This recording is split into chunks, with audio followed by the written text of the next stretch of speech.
Bonjour à tous, bienvenue sur la chaîne du Vapologue. On se retrouve aujourd'hui pour une vidéo un peu mélangée. En gros, on va avoir une petite revue du nouveau cigare de chez House of Liquid.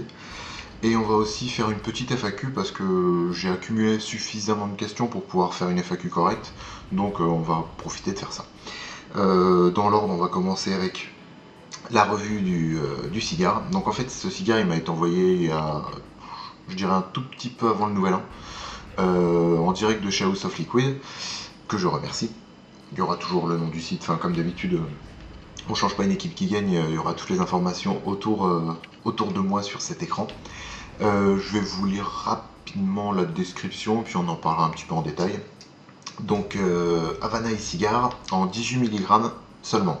Ça j'en parlerai après, c'est un petit point négatif. En gros, ce qu'ils ont voulu faire, c'est de reproduire l'effet cigare vraiment visuellement et au niveau de la sensation.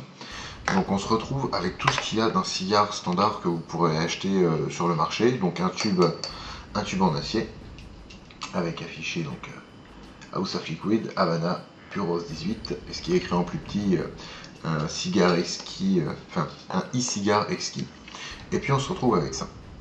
Donc vraiment une bague standard avec un petit joint pour boucher l'entrée. En fait, qu'est-ce que c'est? De ce que je lis, c'est une batterie 1350 mAh avec un réglage pour avoir une tension de sortie lisse de bout en bout en gros. Donc je pense que, enfin, théoriquement ça doit être entre 3.7 et 4.2 volts. C'est généralement là que ça se situe. Et du début à la fin, ce sera la même tension. Ils annoncent une durée minimum de 24 heures selon votre style de consommation. Si vous tirez dessus comme un pourri, bah, ce sera un petit peu moins. Si vous y allez tranquille, vous pouvez la tenir 2 ou 3 jours. Moi, je ne l'ai pas beaucoup utilisé exprès pour pouvoir l'utiliser vraiment ici. Autrement, quel liquide il y a dedans? C'est le El Toro Puros en 18 mg et il y a environ 5,5 ml de e-liquide. Donc je pense qu'on ne sera pas à sec, je pense même que la batterie sera tombée avant. Qu'est-ce qu'on peut avoir d'autre comme information? Donc le El Toro Puros liquide de chez El Toro, je vais voir si je peux l'avoir. Je regarde le site en même temps pour voir la description. El Toro Puros. Naturel et brut, sélectionné parmi les cigares cubains. À partir de feuilles de cigares cubains sélectionnées, en fait c'est par procédé de macération, comme font la plupart de chez House of Liquid. Donc voilà. Autrement, on peut avoir des informations, peut-être le prix, ça peut être sympa. Il est à 17,95 €. C'est pas donné, c'est vraiment pas donné, parce qu'on sait, sachant qu'il n'y a que 5 ml de liquide, même si à la batterie c'est pas rechargeable, c'est vraiment plus du cadeau quoi. Ou alors le cigare de nouvel an, au lieu de mettre 20 € dans un bon cigare, autant prendre ça dans un e-cigare. Là à ce niveau là je suis d'accord, sinon après je suis pas totalement convaincu. Il existe aussi en d'autres formats, je vais les ouvrir ici. Donc on peut avoir version boîte, une boîte en bois à 49,95 €. Vous aurez aussi le x3, donc x3 de ce liquide dans une sacoche en cuir à 54,95 €. Et enfin pour les plus riches d'entre vous, la boîte, vraiment la boîte de cigares comme les vrais cigares, la boîte de e-cigares, dans une boîte en bois faite main, 395 €. Ça pique un petit peu les fesses en début d'année. Donc quoi qu'il arrive, celui-là, 17,95 €. On a vraiment des proportions identiques à un cigare analogique, on va dire. On va regarder vite fait en détail. Au niveau de la bague, voilà. House of Liquid, Puros 18. Vous avez ici en fait, quand j'ai enlevé le joint, bah, c'est ici qu'on va aspirer tout simplement notre liquide. Et enfin l'embout qui est ressemblant à un cigare. Donc ça se tient comme ça, et puis enfin c'est jamais compliqué, vous aspirez.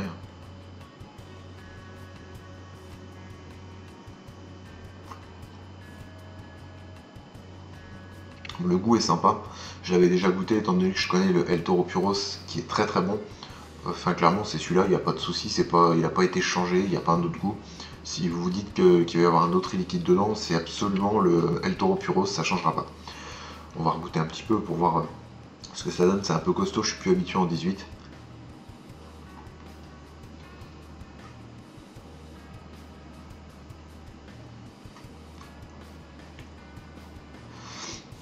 Le hit est bien costaud.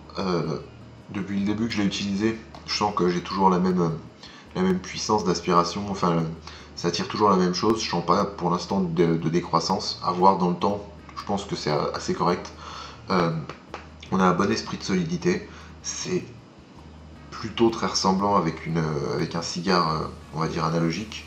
Je sais pas si c'est démontable. Je vais en profiter, hein, parce que bon, c'est pas parce que c'est offert qu'on n'a pas le droit de le démonter intégralement. Je mon trou d'air et puis j'ai la petite LED. On va voir. C'est ça.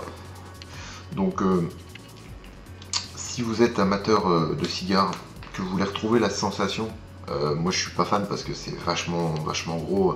Ça fait vraiment le focus. Ça fait vraiment un gros truc dans le bec, quoi. Si vous voulez retrouver cette sensation, je pense qu'avec ça vous pourrez. C'est pas forcément donné, c'est vraiment un gros point négatif. Je trouve ça malheureusement assez cher pour ce que ça embarque. Si à la rigueur c'était rechargeable, ça vaudrait carrément le coup. Mais là, c'est vraiment de la vape d'exception, dans le sens où vous n'allez pas vous acheter ça tous les jours, je pense pas. Parce que à ce prix-là, autant retourner à la cigarette, j'ai envie de dire. Rien de plus à dire, je vais reprendre 2-3 tafs pendant qu'on continue sur la FAQ, hein, tant qu'à faire, j'aurai un petit peu le style. J'ai prévu un petit carnet avec plusieurs questions que j'ai relevées, soit sur Facebook, soit en message privé, soit sur des commentaires. Et je me suis dit, tant qu'à faire, autant essayer de regrouper un petit peu tout ça, puis d'en parler. Donc je vais les lire et je vais répondre du mieux que je peux. Alors, première question, quel matériel utilises-tu pour faire tes vidéos? Alors, pour faire mes vidéos, j'ai l'ordinateur, j'ai une caméra, donc une Logitech B910. En gros, c'est une caméra qui fait bien des fois l'autofocus, mais voilà, qui des fois ne le fait pas, par exemple. Le son est enregistré maintenant directement avec le logiciel Logitech Webcam Studio, software, je sais plus quoi. En gros, ça enregistre directement, le son est pas trop dégueu. La mise au point peut l'être un petit peu plus, voilà, tu vas pas bouger comme ça. Ensuite, pour faire mon montage, j'utilise Sony Vegas Pro. J'utilise aussi Photoshop pour tout ce qui est miniature, rajouter le cadre en bas, enfin tout ce qu'il y a autour, c'est fait sous Photoshop. Et au-delà de ça, je pense pas utiliser grand chose de plus. Une fois de temps en temps, je peux utiliser Cinema 4D ou alors je vais utiliser comment ça s'appelle, After Effects. Mais sinon, c'est assez simple. On se prend pas la tête et puis on fait ça tranquillement. Question suivante. Que me conseillerais-tu pour démarrer? Alors, ça peut se traiter rapidement. Celui qui a posé cette question et toutes les personnes qui vont regarder cette vidéo, je pense que c'est encore d'actualité vu que j'ai mis à jour. Vous pourrez regarder les vidéos beaucoup plus anciennes, dans les premières, dans les 5 premières, je suis sûr que c'est ça. Il y a une vidéo où j'utilise le kit de démarrage idéal et pas trop cher. Mais en gros, pour faire très simple, ce sera 2 batteries. À l'heure actuelle, moi je conseille vraiment un BDC de chez Aspire. Un pack de résistance pour être tranquille. Les liquides, selon ce que vous consommiez avant, ça va être vraiment votre choix personnel. Et au conseil du vendeur si vous êtes en boutique. Et enfin, un chargeur pour les batteries. Et dernière chose, dernier conseil, ce qu'il faut vraiment faire, c'est important et ce sera très bien pour vous. N'hésitez pas à aller sur les forums. Voilà, je ne vais pas tous les citer, enfin il y en a pas mal. Le gros forum e-cigarette, e-cigarette-public, Vaporama. Tous ces forums-là, les gens sont vraiment très sympas. La communauté est très agréable et pourra vous conseiller facilement. Après, c'est toujours à vous de faire votre propre idée parce qu'il y aura le camp des bleus, le camp des rouges, enfin, comme partout. Mais au moins, vous pourrez avoir plein de conseils, plein de réponses et ça vous permettra de vous éclairer un petit peu plus que simplement une personne ou un vendeur en boutique. Question suivante. Ton style de vape préféré? Clairement le dripping, moi c'est ce qui me botte le plus, donc pour ceux qui ne savent pas, c'est sur ce genre de petit atomiseur reconstructible où on fait nous-mêmes notre résistance. Donc, je ne vais pas vous faire de résistance live, mais en gros résistance, voilà, vous prenez du silica ou du coton, vous prenez votre fil résistif, vous faites ça, vous attachez, et ça vous permet de vapoter quelques gouttes de liquide. Donc c'est pas un truc qu'on peut embarquer forcément facilement. Pas mal de gens n'aiment pas cette contrainte et ne vont pas vers le dripping pour ça, mais par contre il y a un rendu des saveurs qui est vraiment inégalable. N'importe quel matériel ne rendra pas cette qualité de vape quel dripping si c'est bien fait. Au-delà de ça, petite précision, en ce moment, depuis quelques mois, c'est la folie au niveau du microcoil coton. Pour ma part, j'en suis pas forcément emballé parce que quand je fais des revues liquides, j'ai besoin de faire des dry burns entre chaque pour bien tester, ou alors faudrait que je change le coton. C'est pas forcément chiant, mais c'est pas la vape que j'affectionne particulièrement. J'aime beaucoup moi, la vape silica tout simplement. Je trouve que j'ai un très bon rendu avec et il n'y a pas de raison que je change si ça marche bien. On continue donc. Ton liquide, enfin tes liquides de ton goût favori. On va dire pour faire un top, j'en ai noté 5. Pour faire un top 5, il n'y a pas de 1 ou 5, c'est vraiment les 5 préférés. On va dire à même niveau, comme ça il n'y aura pas de jaloux. Le Brown Sugar de chez Espace Vape, un excellent tabac gourmand. Le Rasta Blood de chez Fusion Vapor, celui-là il est vraiment unique, très original et très bon. Apple Strudel de chez Mystery Liquid, un bon goût de pomme roulé cannelle qui passe nickel. Cinnamon Roll de chez Vape Dudes, celui-là il est magique, celui-là je pourrais en faire mon holiday très simplement. Et enfin, de chez House of Liquid, cigare de Paris, goût cigare plus frangipane un peu, ça c'est top. C'est vraiment le genre de goût et de parfum que j'affectionne. Tout ce qui est épices douces et côté fruité gourmand, ça me botte bien. Ensuite, ton meilleur 2013 pour les débutants. Alors en gros pas mal de gens, je pense à Nuke Vapes ou alors Phil Buzardo qui ont fait leur top et flop 2013. Et moi je voulais le faire pour du matériel plus accessible ou plus axé débutant, parce qu'à la base la chaîne je l'ai voulu pour ça. Et j'espère que je suis pas trop parti dans des délires un peu trop avancés pour pouvoir perdre des gens en route. Donc là on va faire un truc vraiment pour débutants, pas forcément très cher, simple d'accès et faisable. Au niveau des chiromiseurs, les BDC, beaucoup ont dit le ProTank, moi le ProTank je l'ai pas aimé. C'est mon avis perso. J'ai pas aimé le bottom coil simple, je faisais tout le temps des glouglous avec, la vapeur était trop froide pour moi, ça me convenait pas. Ça a convenu à un très grand nombre de gens, vu le succès que ça a provoqué, forcément ça a dû convenir des gens, moi non. Donc les BDC, avec le dual coil, ça envoie beaucoup plus du bois, la vapeur est plus chaude, pas de soucis de glouglou, c'était réparé, le goût était génial, c'est vraiment tout ce que ça réunit, tout ce que j'aime bien là-dedans. Alors ensuite, les reconstructibles, donc on va passer au reconstructible Genesis, reconstructible en gros tête en bas, je pense ouais c'est les deux qui vont aller le mieux. Ah, il est quand même bien costaud ce truc. Le RSST, pour moi ça a été un très bon Genesis pour débuter, avec l'isolation de votre mèche, quasiment pas de chance de court-circuit, de faire de conneries.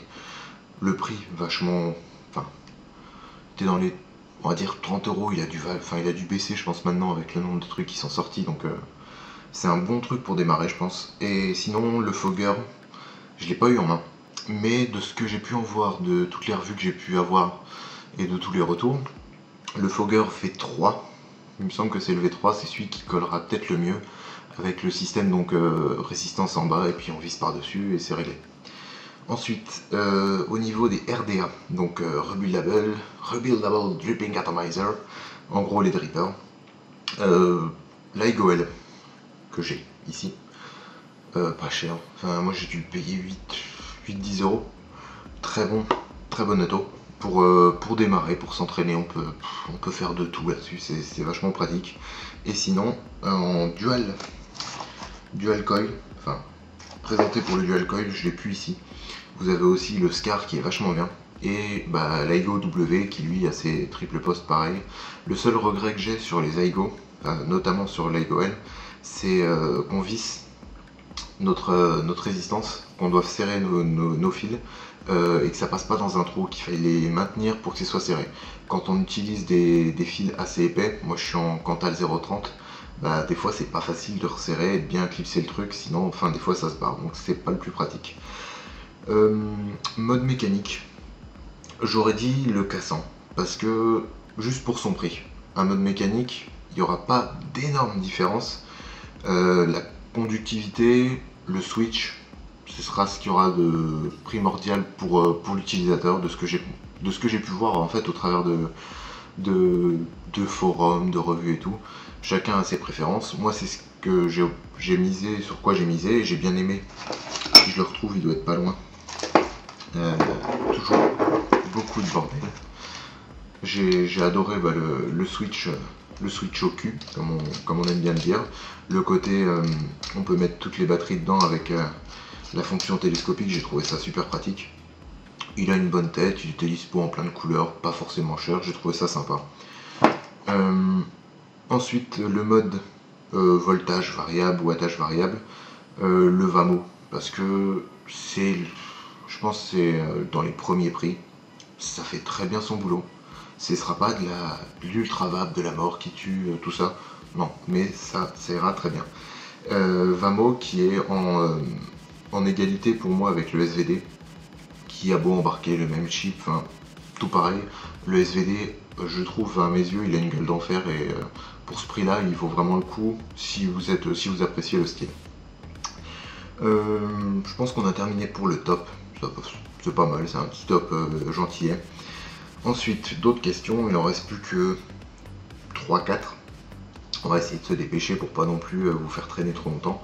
L'aspect que tu aimes le plus chez les vapoteurs, la communauté, le partage. Parce que j'ai pas vu énormément de communautés où c'était aussi simple d'accès, où on était vraiment accueillis. S'il n'y a pas d'autre mot, on est accueillis.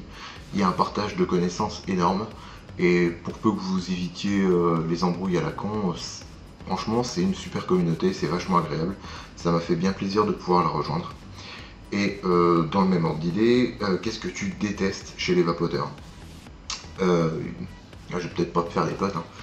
Il y a une forme d'intolérance, une forme de, comment dire, ça tranche super vite. Ça, on sait pas ce que c'est quelqu'un. Ah bah non, maintenant c'est plus cigarette électronique, maintenant c'est un vaporisateur personnel. Et il y a une certaine raideur là-dedans qui m'horripile. Je pars du principe que grâce à ça j'ai arrêté de fumer. J'essaie de faire avancer la vape, vu que c'est assez nouveau, à ma manière. Là j'essaie d'aider les gens du peu que moi j'en apprends, de ce qu'on m'envoie. J'essaie de faire partager tout ce que je sais et tout ce que j'apprends. Et j'aime pas trop cette idée d'être trop dirigiste en fait, et de dire, de trancher comme ça, c'est pas autrement. Ça me plaît vraiment pas du tout. Après, c'est comme partout, il faut tout pour faire un monde. Il y aura des cons partout, et il faut s'y faire. Est-ce que tu as des projets? Bah, je vais essayer de faire un petit peu plus de matériel, de m'améliorer dans les revues matérielles, donc avec faire des plans serrés, des choses comme ça m'intéresse un peu plus. Ça me paraît important aussi parce que on évolue tous ensemble, donc à mesure que moi j'en apprends sur la vape, il y a d'autres choses qui m'intéressent, qui sont peut-être un petit peu plus avancées, et je vais essayer de faire en sorte de les apporter aux néophytes, aux gens qui pour eux, c'est vraiment du chinois, et d'essayer de leur montrer que c'est pas si compliqué pour peu qu'on fasse attention et qu'on s'y intéresse. Donc ça a un petit peu plus de matos, de reconstructible. Il y aura toujours les revues liquides à mesure qu'il y a des fabricants de liquides, donc on n'est vraiment pas en dèche à ce niveau-là. Et voilà. Enfin, pour terminer, quelle chaîne conseillerais-tu ou quelle vidéo conseillerais-tu? Parce que je suis très loin d'avoir le monopole des vidéos sur la cigarette électronique. Il y a peut-être des gens à qui ma tête revient pas, c'est normal. Et il y a des gens aussi qui cherchent peut-être autre chose, qui veulent pas avoir qu'une seule personne. Donc j'ai sélectionné 6 chaînes, 2 françaises, 2 de Grande-Bretagne et 2 des États-Unis. Au niveau des françaises, ce sera Nuke Vapes. De toute façon, il me semble que c'est la plus grosse chaîne YouTube sur la cigarette électronique en France. Ce mec est très sympa, il explique super bien, il fait des revues très détaillées, dans la bonne humeur. Enfin moi à chaque fois c'est un plaisir de regarder ces vidéos, même si elles sont un peu longues, au moins on sait quand on va dans le sujet, quand on ressort normalement on en a pris un paquet, et c'est ça que j'aime bien chez lui. Et puis je m'entends bien avec lui aussi au-delà de ça, donc il n'y a pas de raison. Le cas de Karl, parce qu'il fait des vidéos beaucoup plus, on va dire, en comparant à Nuke Vapes, c'est beaucoup plus léger. C'est plus une vidéo, tiens j'ai envie de regarder un truc, pas me prendre la tête, passer un bon moment, et en plus apprendre des trucs, j'irai là. Donc allez voir le cas de Karl si vous connaissez pas cette chaîne. Pour la sélection Grande-Bretagne, iGetcha 69, donc Scott Bonner, c'est un des piliers des vidéos sur la cigarette électronique. Il en fait beaucoup, pas mal de trucs avancés, parce que de par aussi son statut, maintenant il commence à être un petit peu connu et tout, donc les gens lui envoient du matos. Et les kits, à un moment les kits Ego ça va bien, donc il essaie aussi de montrer les nouveautés. Et aussi donc de ce côté-là, il y a Todd qui est écossais. Todd ici Reviews qui fait des super revues, c'est un cadre super simple, vachement agréable. Le gars a l'air vraiment gentil, j'ai discuté un tout petit peu avec lui sur Facebook, il est super agréable à parler. Et franchement il fait des bonnes vidéos, assez simple d'accès, même si vous êtes pas, même si vous êtes anglophobe, ça passera quoi. Enfin pour les États-Unis, bon bah Phil Buzardo, c'est le papa quoi. J'ai envie de dire, à un moment il va tout expliquer, il explique bien, il va en détail. Il est assez marrant quand on comprend un peu plus l'anglais pour des petits jeux de mots, des trucs comme ça passe vraiment bien. Et enfin il se donne vraiment à fond pour aider les gens et ça j'apprécie beaucoup. Et enfin, un petit peu plus en décalé, il y a Rip Trippers, qui est entre les deux. Il y en a certains qui vont pas du tout accrocher et d'autres ils vont bouffer ses vidéos, qui lui est spécialisé. Il est fan de dripping comme moi et il va vous sortir 50 schémas de montage de résistance différents, des techniques. Il va aussi faire des revues sur du matos qui sont bien. J'apprécie beaucoup le format de sa vidéo, en fait c'est très coupé, c'est vachement dynamique, c'est pas le plus simple à suivre, mais au moins c'est dynamique, c'est enjoué et on n'a pas besoin de passer 2 ans pour comprendre comment fonctionne un atto, qu'est-ce qu'il y a de bien, pas bien, comment on fait le montage. C'est pour ça que je le conseillerais. Donc je résume très rapidement. Nuke Vapes, le cas de Karl, Scott Bonner, Todd, Phil Buzardo et Rip Trippers. Voilà, je pense qu'on a terminé, donc si ça vous intéresse pour ce matériel, vous pouvez vous rendre sur houseofliquid.com. Et puis sinon, je pense que c'est bon, on va se retrouver pour une prochaine vidéo. Je sais plus trop qu'est-ce que ça pourrait être. Je dirais que c'est du liquide, encore. On va pas s'arrêter là, donc je vous souhaite à tous une très bonne vape, restez loin de la cigarette et à bientôt. Salut!